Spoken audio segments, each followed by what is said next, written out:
The story begins with a little girl arriving at the estate. The butler greets her warmly. The man emphasises that she is welcome at the estate of the noble Archduke Blackwell. The newly arrived guest was called Laria, Sherwood. She felt that everything was happening just like in a novel, the author of which she herself was in a past life. Now the girl had arrived at the estate of her lover. And although Laria herself loved Archduke Blackwell very much, he paid no attention to her at all, and tried in every way to avoid her company, forcing the girl to constantly run after him. The lover repeatedly asked him to stop and think about it, finally choosing her as his companion for the future. But her proposal remained unheard, and her feelings remained unanswered. But over time, his position changed. The boy cried. Tears were streaming down his face, and the Archduke asked why she had hurt him in such a way, and mocked his feelings. The butler pulled Laria out of her thoughts. He and the young lady stood in front of the door of the office, where the Archduke was personally present. He had been expecting to meet his guest for a long time, and was even starting to get a little nervous about it. The man asked the guest if she was ready to come in. After all, such a visit could easily cause anxiety and worry, so they could wait. Laria replied that she was ready, mentally gathering her strength. The butler introduced her to the Archduke. He replied that he was tired of waiting, but it was time to finally start the interview and talk about everything the guest and job applicant had brought to him. At the same time, Laria thought about the fact that this young man was the main male character in the novel she had written. Everyone considered him a cold-blooded monster who did not deserve sympathy or understanding. Many even called him a monster who killed his own father. The young man was indeed very cruel. He propagated the idea that one should not feel mercy towards anyone in this noisy world. His name was Nocturne. Blackwell, a scion and heir to a famous noble family and a powerful warrior and knight. But the main thing was that he was the main character of a novel written by Lady Laria herself. According to the plot, he was supposed to meet a holy virgin during his journey to the Holy Land. It was there that their complex and romantic relationship would begin. The love story in this novel was unique. Lady Laria, the author of the work, took for herself the role of the main antagonist, and she had to do everything she could to prevent the romantic feelings of the two main characters of the novel. Laria did this not just because she loved Nocturne very much. The girl was ready for almost everything for her lover. She simply could not imagine her life without him. But the young man paid little attention to her, and her feelings remained unanswered by him. Time and again she suffered from the fact that the lovers remained together. But when they finally decided to be together, the girl almost went crazy from the news of their union. After that, she still did not give up hope of getting her way. She tried to ruin their relationship, which ultimately caused Nocturne's displeasure and anger, and she died at his hands. But the biggest shock came to her when she woke up in Laria's body. She simply couldn't believe her eyes. At first, it seemed like she was just dreaming, and that this horror would soon end. For a long time, she did not want to leave her room, closing herself off from the world. The girl wanted to achieve her quick demise and the end of this life, which brought only misfortune. The maids were surprised by this behaviour of the young lady. After all, nothing like this had been noticed about her before. She now became completely withdrawn and tried to avoid the company of any of her acquaintances. In turn, her closest circle hesitated whether to try to help her. In the end, everyone agreed that it was not worth touching her, because she herself should have asked them for help and support. Laria herself thought that life had been unfair to her, and it's worth thinking from the very beginning about how she could have angered the higher powers, who had put their efforts into this. Suddenly, she realised one day that she should simply avoid the Archduke's company, and then she would remain unknown and in the shadows. That way, her life would be safe, and she would hold on. In addition, her knowledge of the plot of the novel was added. she will be able to safely avoid all sorts of unpleasant and dangerous situations. Nocturne will remain alone or will look for someone else for love. Knowing about the plot of the book, the girl will try to change Laria's life, Sherwood for the better, and just enjoy life. But things didn't go as planned. Her perfect plan began to unravel. One morning, the girl went down to the kitchen as usual.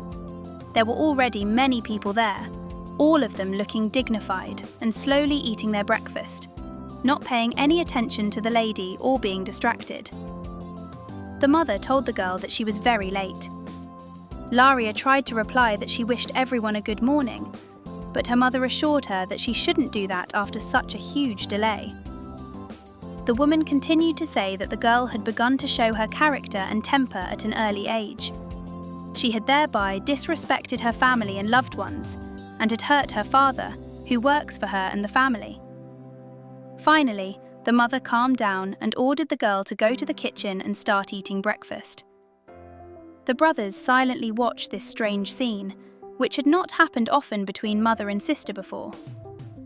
Nothing strange in this for Laria herself, because she wrote about it in a book. At such a moment, a woman could sometimes try to instruct her and teach her the rules of life. The girl obediently sat down next to her older brother. Laria understood the reason for her brother's laughter, who began to mock loudly when she tried a piece from his bowl. The boy had specially salted it and wanted to joke with her and make her laugh.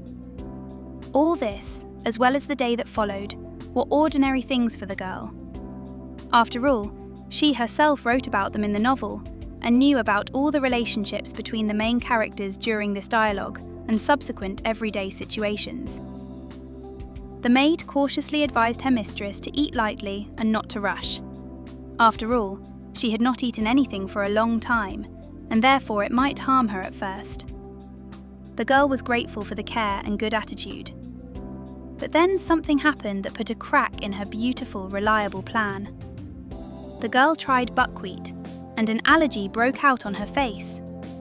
The girl thought that there was actually a whole world around her. The doctor, who came very quickly, ordered to simply eliminate buckwheat from the diet, and the allergic reaction would never bother the girl. The mother and brothers began to persuade the girl again that she was stupid. The brother walked around the hall complaining to everyone about how stupid his sister was. The mother simply advised her to be more careful about what her daughter ate and drank, because lately she had not been herself at all.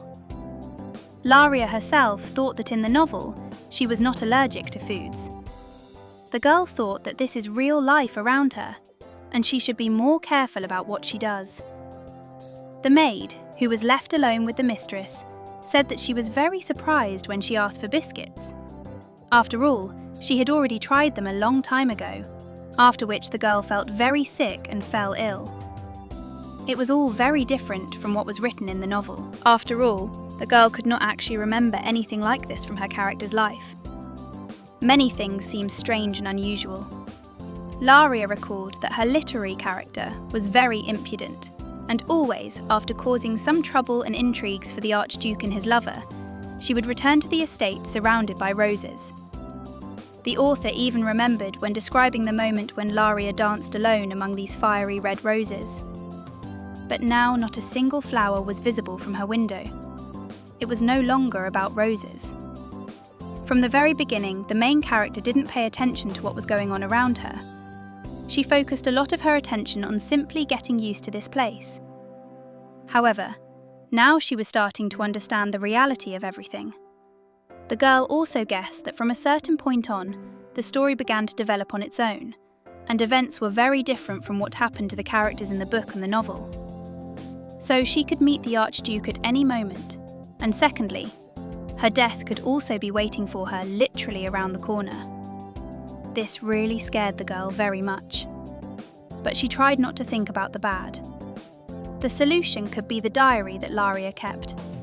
She thought that the last entries might shed light on what her heroine was doing. After that, she had to do something to put things in order. Thus, she would cling to the smallest details of her past in order to build a future and avoid the terrible participation. That anxiety was hard to ignore, and it distracted from reflection. Finally, the girl found the diary, but the maid's voice disturbed her. The servant reported that a man had arrived who said he had a task to take Laria with him. Sherwood. He said nothing more. The guess as to who this person could have come from pinned the girl to the spot. Only the Archduke could have sent for her, so the meeting had to take place very quickly and bear unexpected fruits for this. This news forced Laria to quickly flip through the diary so that the entries would allow her to reconstruct the events of the past months and shed light on the details of their relationship with Nocturne so that she could plan something. The main character's story in this world was very different from the one she lived in reality. Her father didn't care about her, and her stepmother only scolded and mocked her for everything, always. Her own brother paid no attention to her. There was no question of him trying to protect her. But her stepbrother constantly tried to quarrel with her and make her parents' anger flare up against her and make her guilty of everything. It was difficult for her to live in this house. But one day she found an advertisement in the newspaper that the Blackwall family was looking for a nanny for their children. It was a great idea to get out. Laria thought that if she could get a job with this family, she could live independently and not depend on her parents. Unfortunately, she had no experience working with children as a nanny or governess. But the girl still decided to create a resume and write it to the Blacktons. After all, there were cases when girls without the appropriate education were sent to the families of rich people and taught their children and heirs there. Laria was still thinking about how the novel she had written had changed so much. Everything she had written about had changed. Meanwhile, the maid asked permission to enter the room and help her mistress. While the maid helped to hide her allergy with powder, the girl thought about whether she would be able to refuse His Majesty the Archduke if she noticed that something was clearly not going as the situation demanded. But the voice of reason indicated that she shouldn't avoid this meeting. After all, she would have to talk to Nocturne anyway. And after the conversation, she would think about how to live her life further. Laria had already decided to go to the man who had arrived for her when her stepmother and brothers met her in the hallway. This meeting did not bode well, but it was not worth showing her displeasure. It was a young man. The girl said she was ready, but the stepmother said it was not the time because she wanted to talk to her herself. The woman asked the guest if he would mind letting her go for a few minutes. The stepmother was most interested in where the messenger from the Archduke's family had come to this house from. The woman could not believe that her stepdaughter had sent her resume in order to fill a vacant position. Laria thought that there would be such a reaction, but now she was deciding what to do. After all, the first option was to simply apologise, but the girl really didn't want to do that. The girl said that she did it so that no one would have the right to point out to her that she didn't do anything. After all, she was tired of constantly feeling guilty and obligated to someone. The brother and stepmother tried to prove something to the girl, but she said that she was tired of living in a way where everyone accused her of something. However, her decision remains final and unchangeable. Her brother tried to pressure her that she shouldn't make such a decision on her own, but the girl replied that up until that moment, they had no business at all, and they didn't pay any attention to her at all. The young man is still trying to convey to her that her decision not only affects her life, but also affects their entire family and the future well-being of these people. Laria is not going to change her decision. The messenger heard a loud conversation. He could not imagine what was so important being discussed there. The girl was refused, on the grounds that her mistake in the Archduke's house would disgrace the entire family and the entire state. Laria decides that the conversation can be ended. After all, she is not going to listen to those who are trying to refuse her only for the sake of their own safety and well-being and good position. Finally, Laria goes down with a suitcase of things to the messenger, who is tired of waiting for the girl. The girl suspected that she might soon return to this house, but this time she has marked her boundaries. Today's conversation was supposed to be a lesson for the girl's relatives. From this day forward, they should let go of her with their fears and timid thoughts that have kept them within certain stereotypes and prohibitions throughout their lives. Finally, her younger half-brother met her. He asked where the girl was going. His heart ached at the thought of being without her company for the next few days. Laria asked the messenger to ignore her family. It seems like they've collectively started to lose their minds, but in reality, they're very good at hiding the fact that they're arseholes and bad people. But the boy was determined. He didn't want to let the girl go and tried to stop her in every way possible so that she wouldn't go anywhere. The messenger also didn't like the fact that his relatives were trying to get in the way of his mission. When Laria left the estate, she felt that the whole family was standing on the threshold, carefully examining her back. The girl did not even intend to turn around and say goodbye, as she should have done. After all, they did not bother her. The girl was soon going through an interview at the Archduke's estate. There, she was asked many questions, and she modestly and without unnecessary words told everything that interested her future employer and recruiter. The young man was very polite. He asked if it had been difficult to get to his estate, and Laria replied that the carriage he had sent in time had made the journey completely imperceptible to her and her companion, the messenger servant. The girl actually thought that she would never have guessed that fate would give her a chance to see the character of her novel. But she was even more amazed by what a handsome man she was able to create with the power of her own thoughts and words. Finally, Nocturne announced that he had finished reading the girl's resume. His opinion was that the document should be in the trash. These words shocked the girl very much and made her tremble with fear of returning. But Nocturne said that despite all the nonsense the girl wrote in the letter, he was interested in her ability to solve problems, even of a physical nature. So in any case, she was hired for a probationary period. These words really hurt Laria. Before her transformation, she had worked as a kindergarten teacher for a long time, and the hints that she wouldn't be able to handle the kids for some reason really offended her and hurt her pride. She couldn't stand it, and said that before that she could easily cope with 12 children, and now there will be only 2, so she doesn't see this as something grandiose for her in terms of work and workload. But he didn't need to know that. After all, that would raise a lot of questions. So the best option was to pretend to be the girl she had painstakingly described in her resume. Nocturne had to believe that.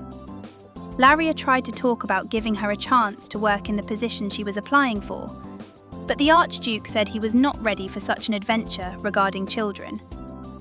So his opinion changes completely now, and the girl should rest after hard work, after which he is going to send her home because her candidacy has been completely rejected and her answer is negative.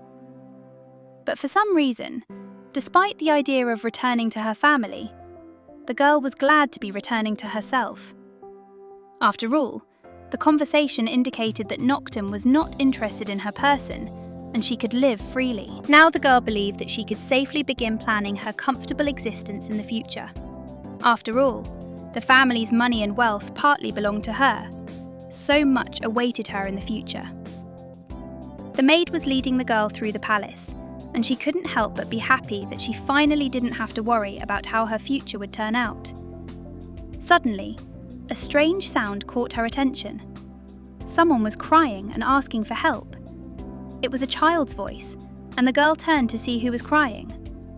The adult's voice asked the young gentleman to calm down. He continued to say that this time he would forgive the prank again. Behind the door, the child and the adult continued to talk. Laria remembered the methods of upbringing of aristocrats in this world. After all, they were often physically punished for the slightest misdeeds and unworthy actions. The girl could not bear it. She left the servant who was escorting her and ran in the direction from which the voices came. She soon found the necessary door and thought about what she would say to the adult who was mocking her. Behind the door, she saw 2 children, a boy and a girl. A woman in a strict dress stood next to them. Laria wondered what was going on here. The woman was trying her best to whip the poor children. The girl stood between the children and the woman, who was again trying to point her finger at them. Laria ordered them to stop bullying the children. The nanny asked what the stranger was up to and what right she had to do so. The guest answered who she was and who she was trying to become in this house. But the woman was not going to talk about it. After all, this could give the impression that the guest was trying to show her the right way. But the girl objected. She simply could not believe that a woman could allow children to be abused like this. After all, they were very scared, and it seemed that this was not the first time they had been treated like this. The little one held the hand he was heaving at. It seemed to be on fire, and the boy thought that the woman would hit him on the fingers again. The little one said that he had been punished for spilling tea. The same thing happened to his little sister. Laria thought that this was really a cruel measure of upbringing. A woman should have a heart, otherwise she could not act so harshly against her own pupils. The governess, in turn, was waiting for an explanation. Laria took the little one in her arms. She asked to stop bullying the little ones, and first of all, it is necessary to provide first aid to the boy, who was very scared and simply could not even say a word. The governess was not going to do that.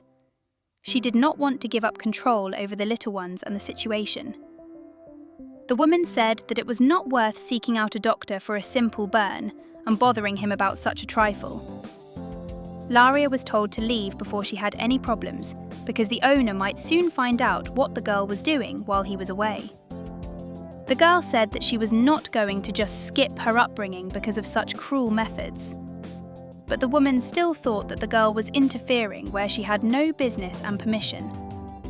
Laria insisted that the boy be sent to a doctor for treatment, and if she did not help him at the first opportunity, she would definitely be punished. During the conversation, they felt the presence of Nocturne. He ordered her to explain what was happening. After all, their quarrel could be heard at the other end of the estate. The woman was trying to deceive her master and say that the girl had interfered where she shouldn't have gone. Laria insisted, and soon she was at the doctor's. The doctor praised the girl for reacting in time. The man said that if it had happened a little later, the little one could have even lost his fingers. Nocturne praised the girl for her timely reaction, but he was curious about how she had interfered in the internal affairs of the estate where she was a guest. Laria couldn't even think of a decent answer. The girl replied that she was outraged by the governess's methods of upbringing. Although she had the goodwill of her master to use such a thing, it could have a bad influence on the girl and the boy. The girl also understood that the woman had not been given permission to do such a thing.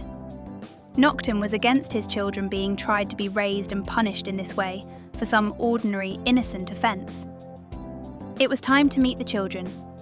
The boy was called Michał, and the little girl, beautiful as a doll, was called Janet. Nocturne was not their father. Their biological father was the Archduke's bitter enemy whom he hated. But it so happened that the man died, and his wife soon died in childbirth. She left behind 2 children, a boy and a girl. Nocturne decided to take the little ones and raise them as his own. Because of their work, they rarely met. The little ones did not require much attention, but they did not need anything. The Archduke cared for the children as if they were his own heirs and relatives. Therefore, there was a possibility that he would take appropriate measures to punish the governess for her bad attitude towards the little ones. But Laria was the first to apologise for interfering in her own business. The girl said that she could not ignore such bad treatment of children. She saw, or rather first heard, that the nanny was talking to the child, who asked not to hurt her for spilling tea.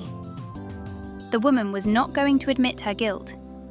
She also believed that the beatings were not cruel in any way, and the young lady would have no idea how to properly raise children and instill values in them. But as a confident and experienced tutor, the woman did not believe she had done anything wrong. She insisted that the punishment fully corresponded to the child's actions and misdemeanours and his carelessness. The girl continued to insist that, although she had no experience, she could completely distinguish between discipline and ordinary beatings. She did not write this point in the novel, but she was sure of it. If you beat a child from the very beginning, they might believe that they deserve such treatment after everything that happened to them. But for a long time, the little ones simply kept quiet and endured the beatings on their own skin. But it should have been known that over time, such an attitude would only worsen the situation.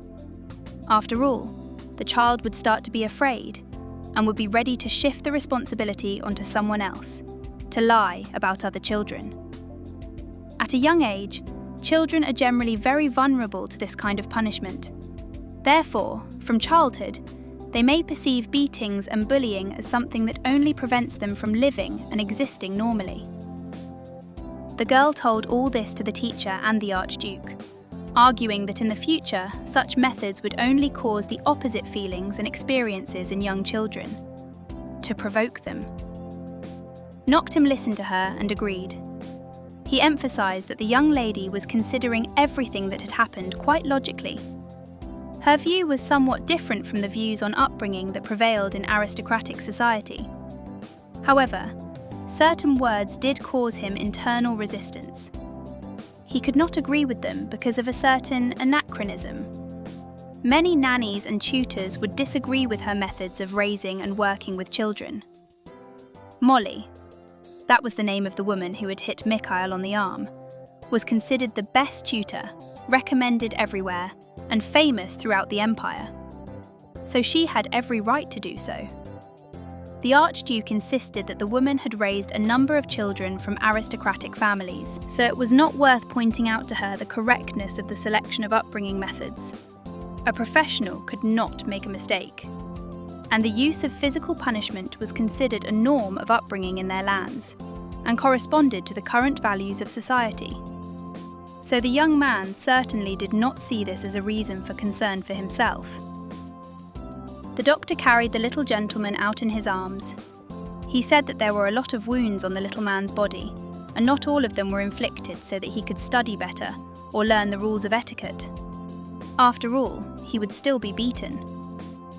The man also asked if there was really a need for this kind of punishment. After all, the little one simply didn't hold the cup properly. Laria couldn't believe that such wounds had been inflicted over such a small matter.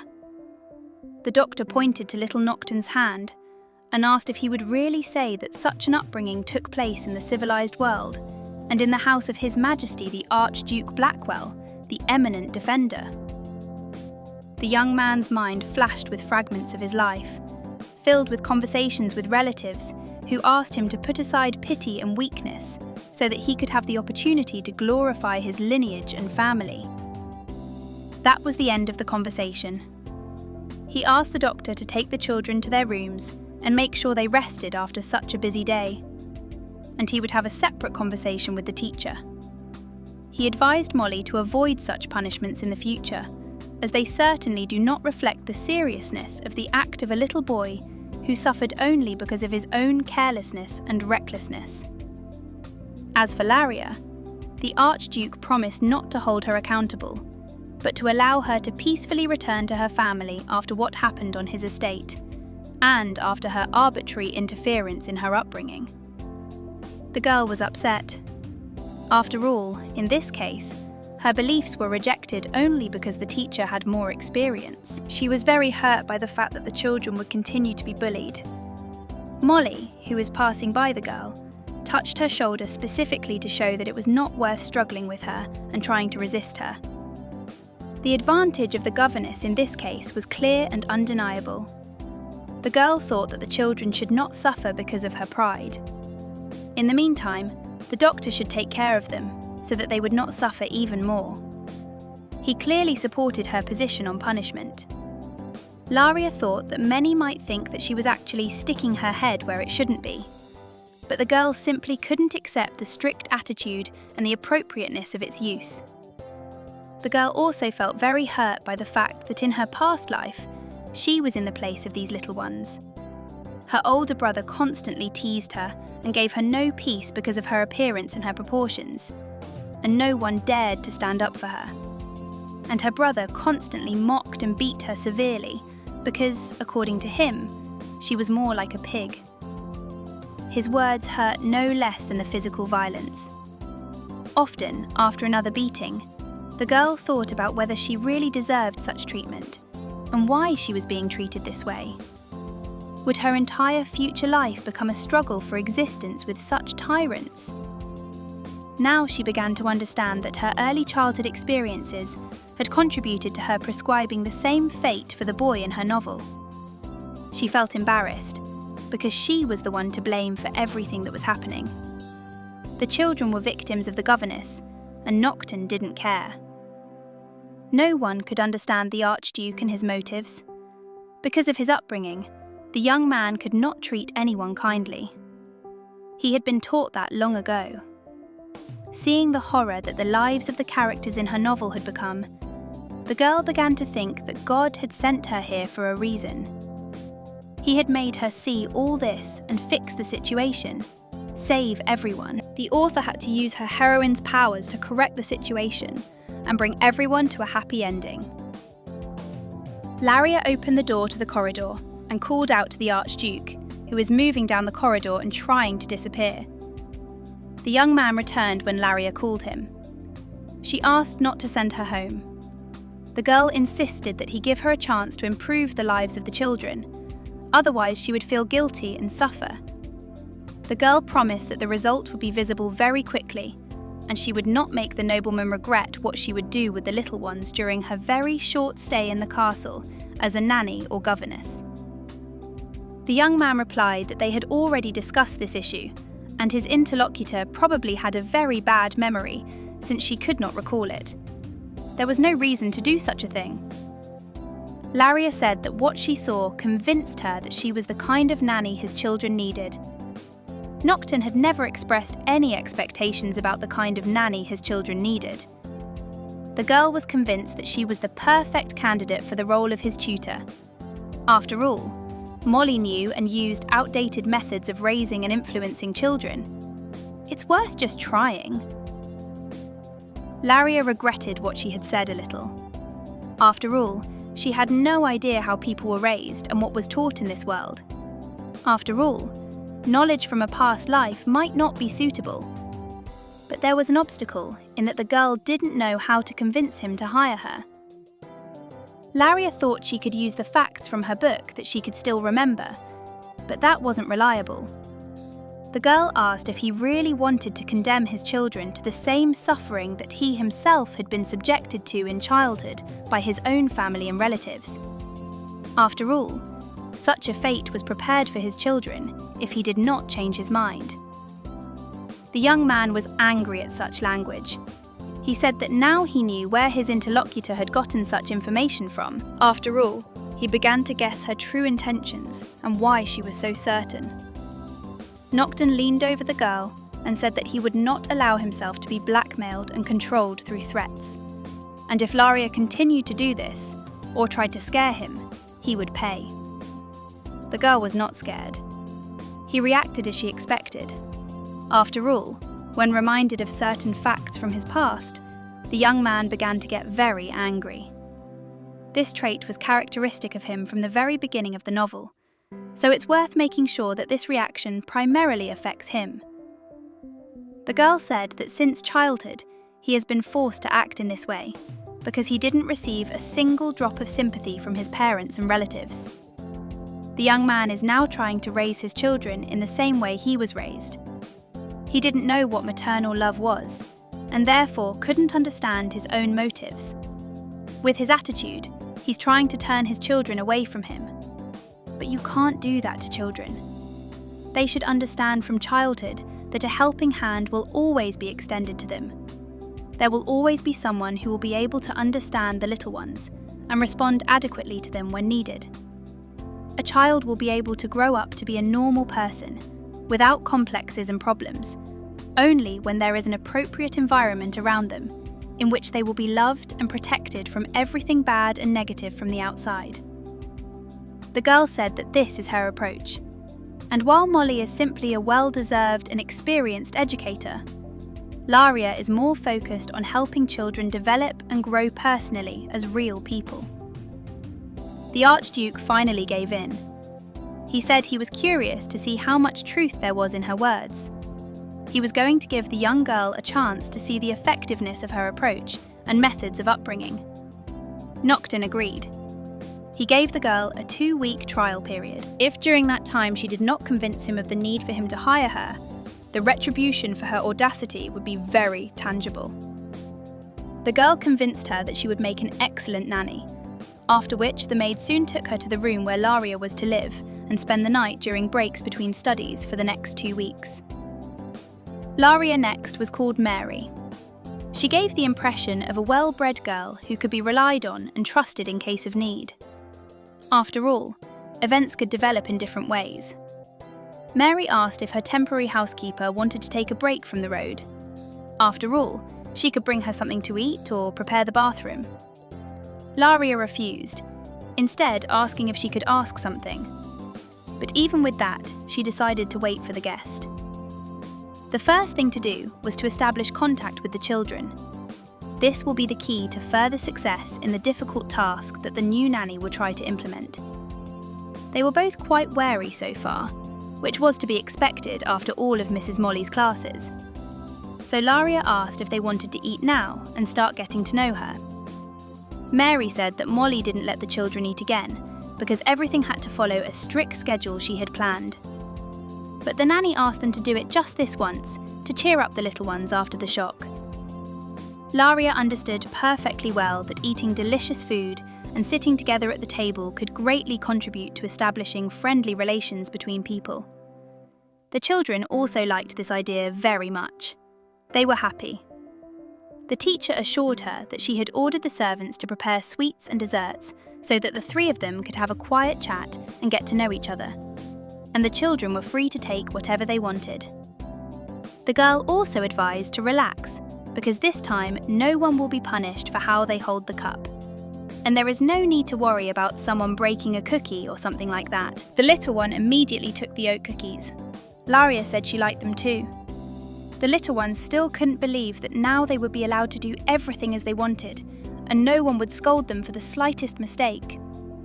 Everything went very smoothly, and Laria invited a maid to the table because she didn't feel comfortable standing on the sidelines and watching everyone around her savour the sweets and have fun.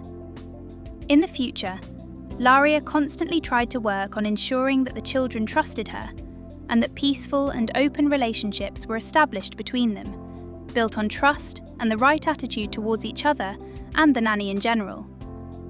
But the main and most effective way was to attend Molly's classes with them, so that the woman would no longer have the opportunity to beat and bully the little ones, curbing her angry nature.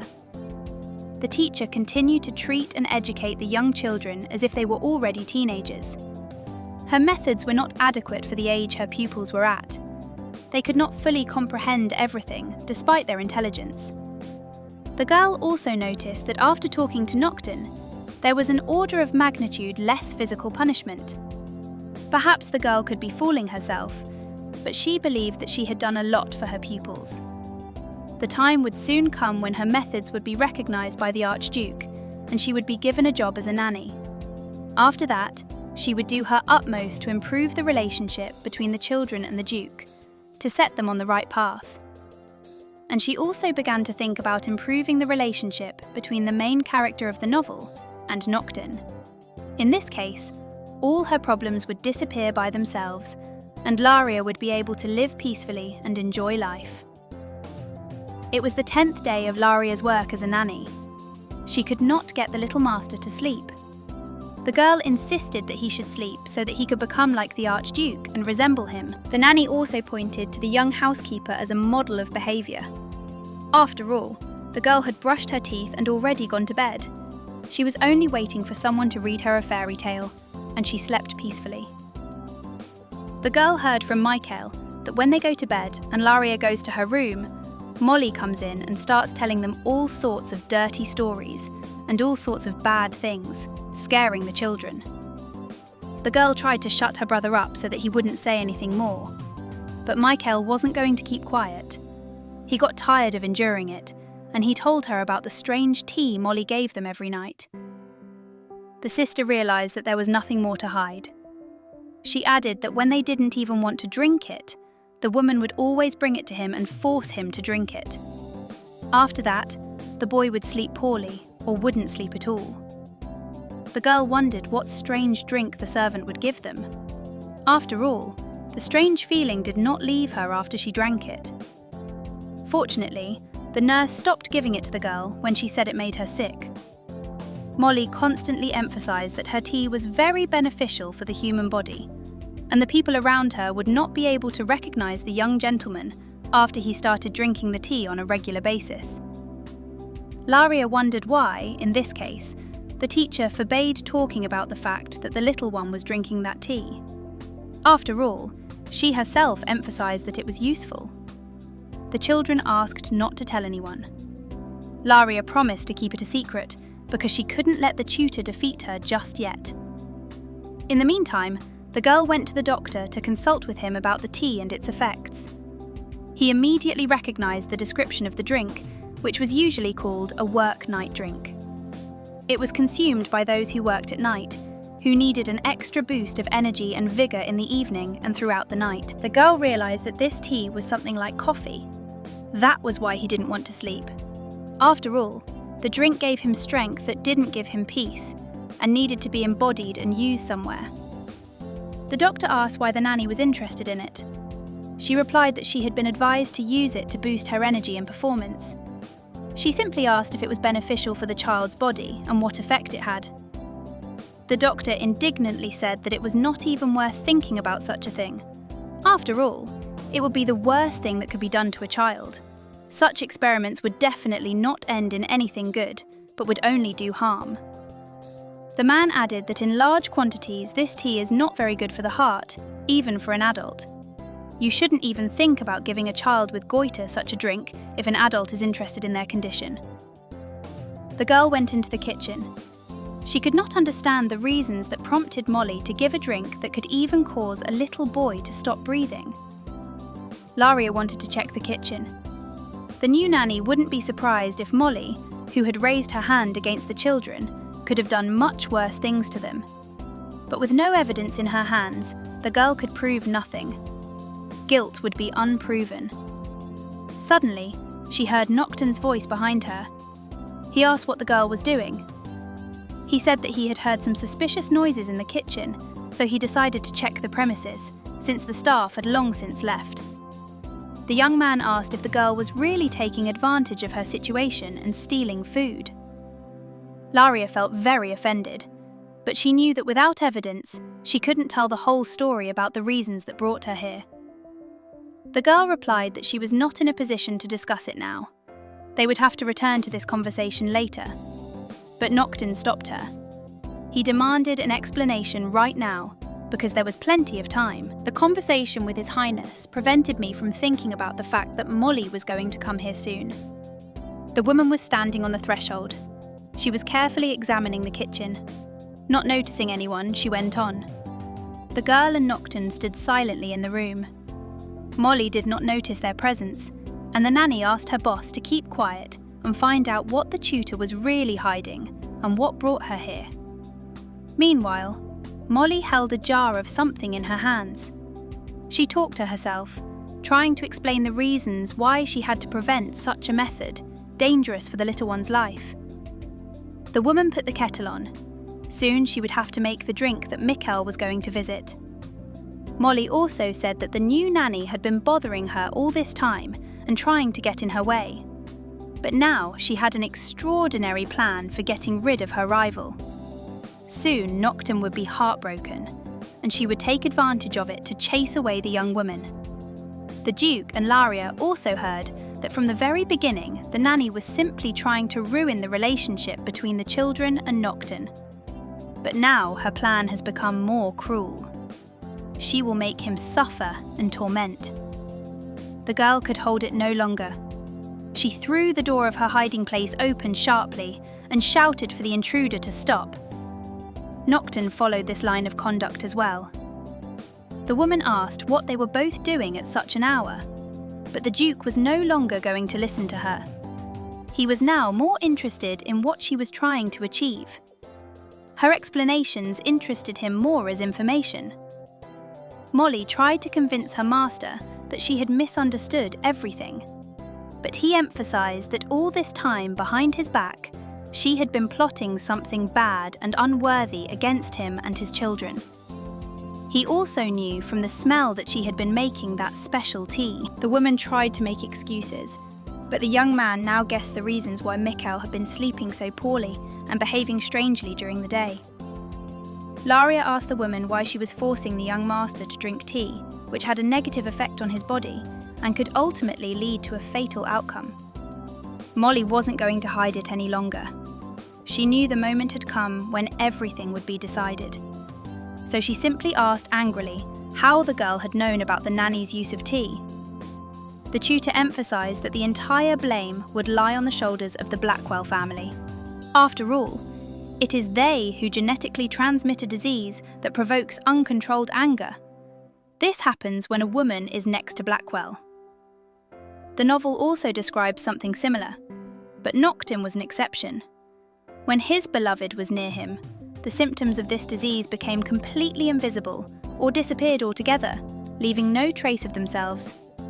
Only the large amount of blood he personally shed could calm Blackwell. He was possessed by a fit.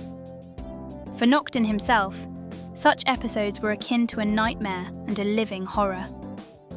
The heroine understood that she had given the Duke's family this trait at a time when she herself felt broken and inferior. She could not have known what dangerous consequences this could lead to. Molly told how her sister once witnessed such madness, after which the unfortunate woman began to suffer from a nervous illness. And although she was not physically injured, it had a great impact on her. The poor sister eventually lost her mind, and Molly had to take care of the poor thing every day. In time, she got very tired of it, because she was young herself and wasting her years on such things which she regretted. The woman insisted that the Duke had contributed to her broken fortune. The girl thought that Nocturne could not buy off her with his dirty money. After all, compared to life, it was rubbish. The young man began to get angry, but Laria stood up for him, understanding that now he might just explode with anger. So she asked the woman if she really wanted to avenge her sister, or if she was displacing her anger. The next day, many letters arrived from Laria's family. The girl did not expect that they would write to her with such enthusiasm. One of the letters was addressed to Maria Owen. The maid said that it was her friend. Now, Laria announced that the poor girl's suffering would soon be over. The girl emphasized that she now regularly corresponded with her former friend and partner. The girl wrote to Mary that over time she had pulled herself together and refused to carry the pain of the past. Mary had made a strong-willed act, and now she was thinking about going back to work. Molly should have known that over time, the suffering of her family becomes more unbearable than the suffering of the victims themselves. And over time, she simply decided to use this for revenge. The angry woman shouted at the girl and tried to hit her, but the nanny managed to grab her and stop her hand. The girl ordered her to calm down and pull herself together so as not to break even more firewood for herself. Laria tried to turn to the woman and think about how Nocturne himself had lived all these years, and whether she had tried to talk to him about what had happened. Why she herself had rushed to take revenge and prevent him from living a normal life. Molly was starting to get angry. After all, the words about avenging her sister's life had become just a reason for her. And beating the children and trying to poison one of them was just her own desire for cruelty. Laria asked her to think about how her sister Molly had been living all this time. After all, she hadn't even thought to talk to her. And Maria could have suffered more from the misunderstanding with her sister and her temper. The woman could not stand such psychoanalysis for a long time. She openly declared that she was doing everything only for herself, because she considered it her full right. As a girl, she had wasted her precious time on nonsense. So now she would try to make up for the lost opportunity. It hurt her to admit it, but what angered her more was that this very girl had dared to tell her the truth about what had happened. Molly pulled out a knife and held it in front of her. The woman had a wild look and a rather serious look. she accused those present of ruining her life and not giving her the opportunity to live normally. The Archduke grabbed Laria in his arms and protected her from the knife. The woman was rapidly approaching them. One of the cooks, hearing the noise in the kitchen, called the guards, who were to arrive soon and protect the ruler. The servants grabbed the crazy, deranged woman. She resisted and tried to say that she really only wanted the children well, and together with Nocturne and his new nanny, they would become monsters like him. Nocturne, with her last strength, saying that neither he nor his children would know happiness, and would suffer and be bored with this world all their lives without any extra happiness or joy. This dispute ended with the tutor simply being kicked out of the house, and the Archduke himself, although he felt guilty towards her sister, could do nothing at the moment. He was more concerned about the fate of Michael. Still, in the end, he gave Molly monetary compensation and ordered her not to approach the palace again. Otherwise, she would spend the rest of her life in the dungeon of his palace. 2 weeks have passed since then. Laria thought that sending her to her own novel was a fair act. After all, this way she would be able to change a lot for the better and fix the lives of the main characters without unnecessary fuss. But there were no guarantees about what her future would be like.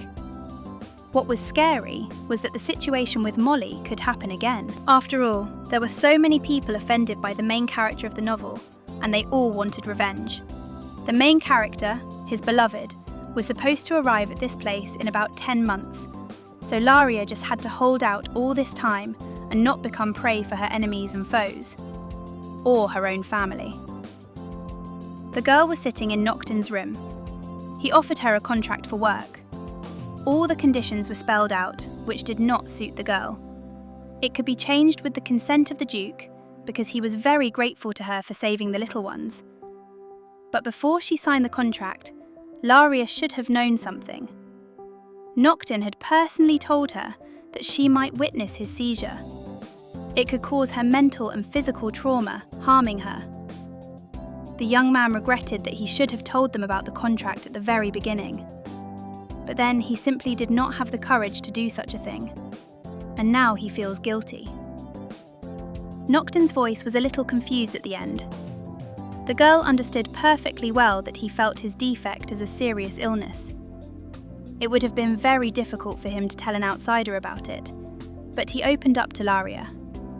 Because of this flaw, he was despised and feared by others all his life.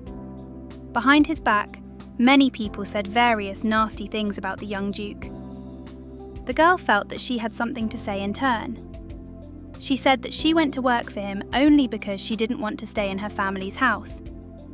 She was humiliated and bullied there in every way. Laria told about everything she had to go through there. It was hard to realise that in this world, a girl who was not married remained, until the last, the property of her father and brothers. Girls were generally a commodity to be sold at a higher price. The girl said that if Nocturne refused to hire her, she would understand his decision about this. The young man replied that he knew it perfectly well, but it was not for nothing that he stood above all laws, and if her family tries to take such a wonderful nanny away from his children, Nocturne will be forced to refuse them in various ways. He certainly won't allow himself to be deprived of such an opportunity, and such a nanny. And in addition, there was a clause in the contract that emphasised the prohibition of leaving the estate before the end of the agreement. So you shouldn't scatter such personnel just like that. Difficult fate sometimes brings together completely different people. As a result of all this, Laria became a nanny for the children of Nocturne. The children really liked their new nanny. They were glad that it was nice to spend time with her. Every day became interesting and filled with new experiences. It was time for a lavish reception at the Archduke's estate. Mary explained that it was a Blackwell tradition at this time of year. There were many guests invited, and the preparations could be very long and stressful. Laria began to recall the details of her novel. According to the plot, the continent was the main leading force in this world. It was ruled by two powerful parties that were at war in every way. One of them was the party of the imperial family, the emperor took over the management of finances and the economy and education. The second party was represented by the Blackwell family. They were responsible for the military department and were supposed to protect the state from the enemy. Due to the fact that their rights and duties are divided, the families maintain a precarious balance of power, preventing unrest from penetrating the heart of the state. However, the Blackwell family eventually severed ties with the aristocrats. Over time, they admitted their guilt and short-sightedness in breaking off relations with the nobility and aristocracy of the state. So they began to organize solemn receptions every spring for all who came. The preparation was quite long and responsible. After all, the Blackwells were trying to prove that they had not completely gone wild, but still adhered to the norms and rules of etiquette accepted in secular society. Laria's soul was not very calm. It was an ordinary banquet, but the girl was very worried about it. But later she guessed why the anxiety did not leave her. The Sherwoods would also be present at the event. The girl was so absorbed in her feelings about her family that she lost sight of many things. She tried not to be distracted, but her faithful maid and designer came to her aid. Laria had to choose a suitable style of clothing for herself. Her taste really surprised the designer, because the dresses that the young girl chose were popular 10 years ago and have become outdated. But she could not go against the will of the customer. But her idea was even embodied in children's clothes. They thought that the nanny was not only a good teacher, but also responsible for her children, over whom she seemed to have custody and protection. Laria's proposal surprised her maid. The girl asked the maid to lend her her uniform for the banquet. But she didn't immediately guess what was the matter, and began to protest against such a decision. The day of the banquet came. The children of Nocton came out in droves, and everyone around was simply delighted with these two angels. No one knew their true story, but they sincerely congratulated Blackwell on such beautiful children and wished him everything. Laria watched her children, and the children, in turn, were friendly and welcoming to everyone around them. They didn't want their new nanny to be upset about their upbringing or behaviour. The girl herself disguised herself as a servant. After all, she did not want to meet her family now at this reception. Mary helped her mistress transform into a young maid from the house. Before the reception, Laria sat with the children and told them that a reception would be organised soon, and those present must have been pleasantly surprised by how well behaved and polite Nocton's children are, how attentive he is to them. Mikhail was sure that he would show himself on the positive side, and the girl still did not trust the nanny. Janet was generally hostile towards people, did not trust them, and could not trust anyone. The nanny said that she would always be there and would look after them, so that no one would try to offend or humiliate them in any way. If the girl and the boy won the competition, they would receive a prize. The nanny promised to give them any prize they asked for. So Laria asked if the children wanted to play with her. Both were simply delighted with what an interesting game awaited them and what they could expect. The teacher really wanted to be at their reception right now. But it turned out that this time they had to cope on their own. Otherwise, Laria's life could be seriously threatened by troubles from the family. And the kids will have fun at the same time and will be able to cope with adapting to the social environment in a playful way. Her pedagogical influence was very different from what Molly usually did and how she raised them. The girl witnessed a conversation between two young representatives of an aristocratic family who were discussing the well-being of His Majesty.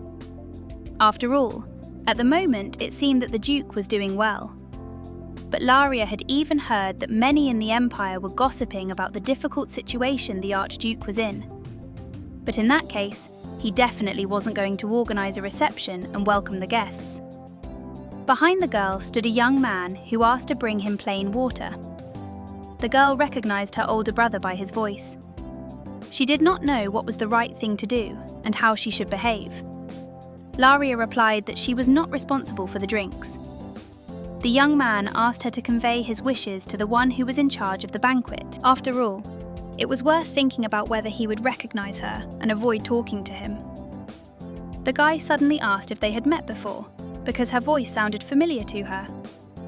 The girl didn't think long and decided that the best way was to throw the tray in her brother's face to get him to stop. The girl ran down the corridor, but the young man didn't lag behind. He followed her and kept his distance so as not to get hurt again by the object that would be thrown. But he couldn't pass up the opportunity to talk either. The young man no longer doubted that before him was his sister, who should be returned home immediately, because she had willfully violated his order and his father's instructions. Norman was not far behind. Her brother simply wanted to talk to her, so as not to attract too much attention, and peacefully convince her that she should return to her parents' house. But the girl disappeared very suddenly. Finally, he noticed that the door to one of the rooms was ajar. Norman guessed that his naughty sister was hiding there. He opened the door, but what happened next shocked him very suddenly and violently. In the room, hidden by darkness, stood Laria and His Majesty, the master of the house, the Duke of Nocton. The young man held the girl by the waist and gently hugged her, trying to kiss and caress her tenderly. This was preceded by the fact that His Majesty the Duke did not feel well in the company. He was bored, and nothing could cheer him up. The young man did not want to be among these people and their empty conversations anymore. One of the guests remarked that his complexion was not very healthy, but Nocton ignored it. He had to listen to their empty chatter all evening, so he needed to get his mind off things. One of the aristocrats said that it was probably because His Majesty was worried about hunting winged mice. However, the grandiose plan developed personally by the Archduke was simply incredible. Nocton asked his interlocutor to be careful with his statements. The latter did not understand the hint and asked if His Majesty really thought that animals would hide in corners if they heard something.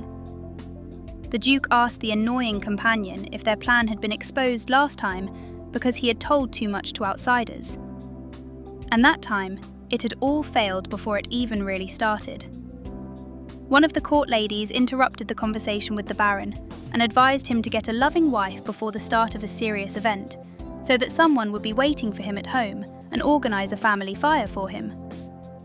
Nocton thought that he was now ready to get rid of all these old foxes with pleasure, in order to be alone in peace and quiet, and accordingly not trying to teach anyone anything. Suddenly he saw Laria running through the corridor and hurrying to the open room. His Majesty became very curious, because the girl simply could not hide from anyone because of her good nature. The young man stood up and announced that he was forced to leave the company. He added that he was not going to stay for good reasons. Some people commented that they regretted the young man leaving the company. After that, he quickly grabbed the girl and asked her what she was doing now. She asked him to let her go, because it was not customary to just stand in front of a girl and throw yourself at her with arms around her. The young man said that she was actually very ungrateful, because he was trying to save her from persecution, and Laria was trying to escape from him as well, thus not thanking the saviour from a dangerous pursuer. He leaned over to the girl and asked if she would like to receive a very advantageous offer from him. Without going into details, the young man offered to marry him. Laria looked at him in confusion. Nocton was holding her by the waist. There was a crashing sound outside the door. The girl guessed it was Norman. She didn't want to leave this room, so she had to stay in it with Nocton and not break away from him. The girl emphasised that she didn't really know anything about him, and his proposal seemed really strange. She had, of course, heard a lot about his imminent death and similar gossip. The boy explained that such gossip came from the family of His Majesty the Emperor. After all, they gave birth to a crown prince very early, which cannot be said about the entire Blackwall family and their descendants. It was from that time that rumours began to spread that the young gentleman's mind had gone haywire and that he was losing his mind periodically. The rumours spread from one person to another, and new details were added. The family's unfriendly neighbours were only thinking of overthrowing the family and forcing them to fall before the onslaught of their opponents. The idea behind the marriage was to show society that the Blackwall family was okay, The brother listened in amazement as the Duke persuaded his sister to marry him. But he could not hear the whole conversation, so he made up many things for himself and thought about it further without stopping. The two, who were just getting married, discussed whether the brother would overhear what was being discussed. He thought that everything would be settled when he burst into the room and knocked on the hot couple. Laria firmly decided for herself that she would stay where she was and defend her own opinion and position, because she could be left alone among her relatives, and her end would be tragic and unhappy. The girl understood that Nocton's proposal was more of a business nature, and it was not exactly what she was looking for, more like a desire to simply protect herself from other people and unkind people.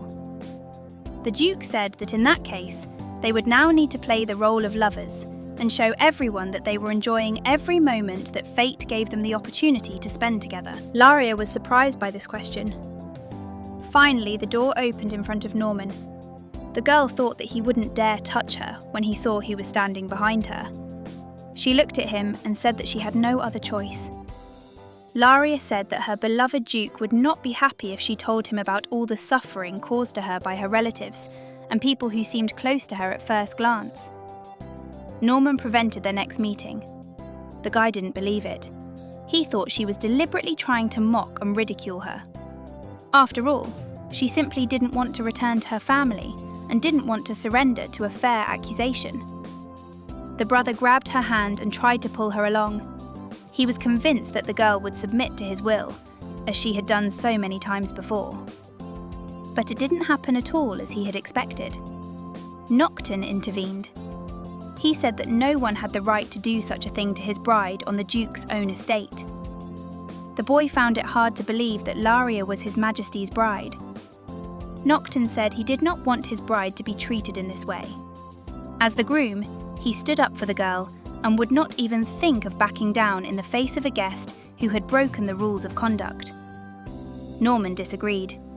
He was convinced that although the couple were married, the girl still belonged to the Sherwood family. She still obeyed her father and brother and had to carry out their orders.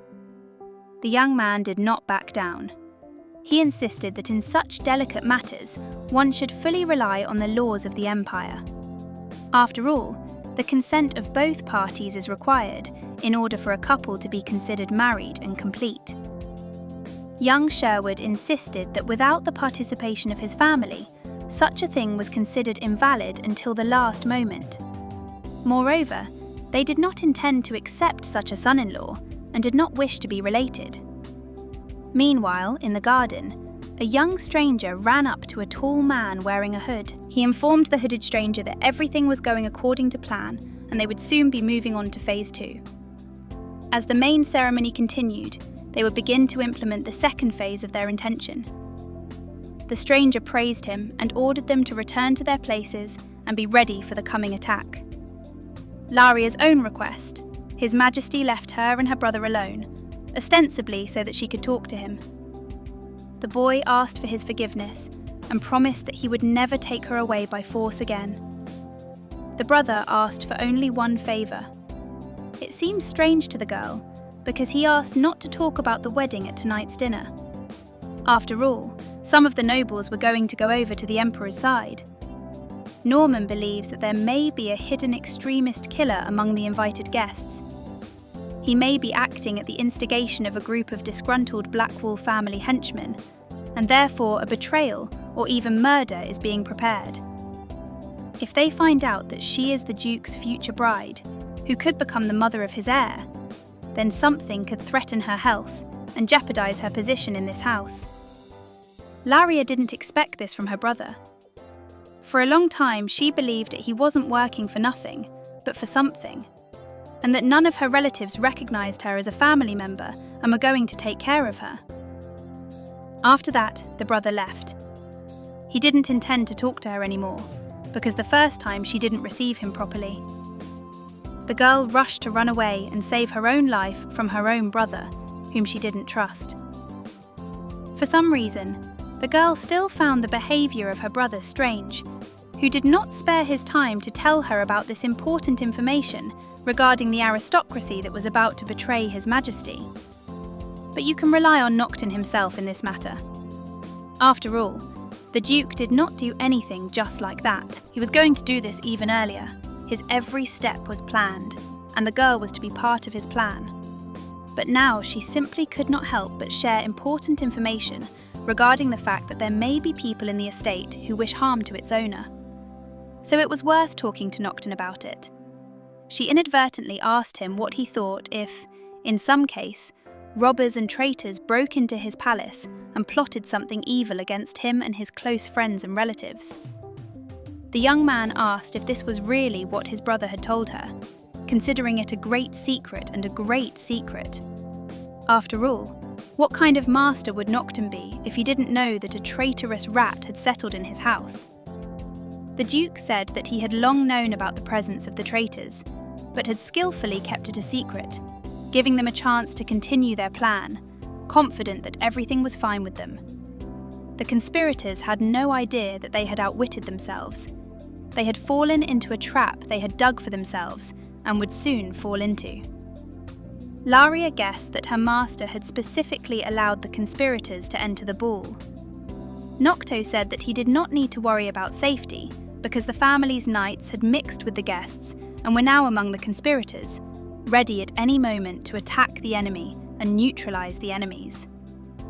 The girl was worried that the children might get hurt in the fight, but these words angered the Duke. He asked who she took him for and why she reacted to his actions in such a way, considering them pranks. To prove his point and convince the girl that her suspicions were unfounded, the young man suggested going to the banquet hall and seeing everything there firsthand, making sure they weren't risking anything. The appearance of the girl in the company of the Duke caused a lot of talk. No one could understand who this charming girl was next to His Majesty. This appearance became the reason for even more gossip and reflection. The guests agreed that she would try to raise her status in society at the expense of her husband. That's what a woman's desire to secure her future could mean. No one said anything good about the couple. But the most offensive were the words that the girl's father must have sold her and given her away for a profit. But others objected, believing that the girl was simply thrown away because she was really stupid and no one needed her. Finally, they reached the middle of the hall, where they saw the little ones. They ran joyfully to their nurse. In the meantime, the servant reported to the Duke how everything was going on in the estate. But the children interrupted the whole conversation with joyful cries. But now she was worried about how to get the children out of the palace without being noticed. There could be many attackers hiding in all this crowd, and she was also thinking about how Nocturne would identify the traitors among them. The most appearance that the girl was in high-ranking society in his house every spring. He did not ignore his enemies either. The girl asked if everyone who dared to side with his enemies really believed those rumours that spoke of his cruel treatment of his servants and his cruelty to all living things. Nocturne asked permission to reveal the whole truth about the Blackwell family, to dispel doubts about his adequacy and his true position in society. The young man asked Laria to help him with this. He approached her and asked everyone present if he had really gone crazy. Would he be able to love such a beautiful woman as his current fiancée? The girl did not expect such a reaction from him and was very confused. But the shock of the guests was even greater. No one thought that he would marry the daughter of the Sherwood family. The girl saw the faces of her stepmother and her foolish son after this announcement. The older brother was not happy that his advice was simply ignored, and the Duke, meanwhile, was crucifying himself in front of everyone about their mutual unearthly love and the enemy's attempts to prevent this union from taking place between the couple. After that, all the guests began to chant toasts and congratulations to the newlyweds. It turned out that there were no enemies at this celebration. Everyone skillfully feigned joy and readiness to help and come to the aid of the couple and Nocturne personally. The girl, meanwhile, watched the people's reactions. Their facial expressions changed like in a movie. It was hard to tell who was really thinking what, and it was hard to tell what their true feelings were. But not everyone was happy. But among all the guests, one man caught her attention, whose expression she didn't like the most. He looked like this, as if the best event of his life had just happened, and all the time he silently looked up with a smile. Laria quickly realised what was about to happen. A healthy chandelier hung above her and the Duke, and it was now that it began to fall, cut by someone specifically to kill His Majesty and his new passion right in front of the guests. The girl managed to push the Duke away with a sharp movement so that he would not be hurt. After all, in this situation, his life was much more important than her own. But fortunately, the young man pulled her along, keeping her from a rash act. Both were now on the floor, shocked by what had happened. But Laria had more. She was now losing consciousness and was already delirious, begging the Duke to take care of the children because they had to grow up to be normal people. While Nocturne was next to Laria and trying to provide first aid, a stranger approached them from behind, brandishing a stiletto specifically to complete his task, which the girl prevented by reacting unexpectedly. Approached Nocturne, who was holding Laria in his arms. He asked, "How is his master feeling, and what should be done next?" After all the guests are now trying to leave the palace. The Duke ordered his guards to arrest everyone he had previously told the chief of security about. Thus, a group of aristocrats who were considered his loyal vassals were detained on various charges. His once loyal subjects, who were supposed to set an example for everyone around him, treacherously turned against him. But the worst thing was that their plot could seriously harm his family, including his children and Lady Sherwood. Nocturne addressed everyone present. He reminded them that they should think very carefully before saying something about another person and trying to label them with something unpleasant and bad. You should always trust your own eyes and think carefully before taking any action. You should also listen to your heart, because only it can tell you what is the right thing to do in any situation. After this speech, all the servants of the family knelt down and bowed to the current ruler. They promised to remain loyal to him and be loyal subjects for the rest of their lives. When the girl came to her senses in her room, she immediately saw her family nearby. She did not expect to see them, and therefore was very surprised by this. The girl did not really want to see them nearby. She asked if she could find out what they were all doing in her room. The eldest son asked how she dared to tarnish the family's reputation and honour in such a reckless way without telling anyone. The girl was told that she could bring further shame to her family, as she did not even know the basic rules of etiquette and behaviour in the upper echelons of society. She should therefore be educated accordingly. Even the father intervened. He ordered his eldest son to prepare the crew, and Laria to prepare to return to her native home. The girl did not expect something like this to happen. She could not allow it. Janet was standing at the door. She was preventing the adults from leaving the room. But her real goal was not simply to prevent the adults from leaving the room. The girl would not let her nanny go with them.